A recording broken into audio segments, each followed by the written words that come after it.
Pemirsa, jembatan di Banjarcagan, Desa Pejengkangin, Kecamatan Tampak Siring, Gianyar jebol. Akibatnya jembatan yang menghubungkan Desa Pejeng dan Pejengkangin itu tidak bisa dilalui kendaraan. Jebolnya jembatan ini hampir memutus setengah badan jalan sehingga berbahaya dilalui kendaraan.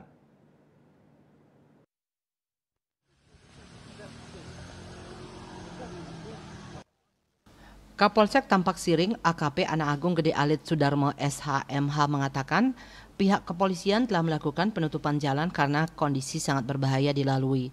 Polisi telah melakukan penutupan jalan menggunakan material bambu. Pengendara diminta mencari jalur alternatif. Camat Tampak Siring Wayan Eka Mulya mengatakan pihak kecamatan telah berkoordinasi dengan Porkovincam dan berbekal terkait pengamanan lokasi. Pihak kecamatan juga berkoordinasi dengan Dinas PUPR untuk perbaikan jalan tersebut. Kepala Dinas Pekerjaan Umum dan Penataan Ruang Kabupaten Gianyar, Dewa Hartawan didampingi Kabid Bina Marga Dinas PUPR, Made Gede Astawiguna mengungkapkan lokasi jembatan tersebut sudah diamankan oleh pihak kepolisian. Dinas PUPR sudah turun melakukan survei lapangan dan merencanakan perbaikan.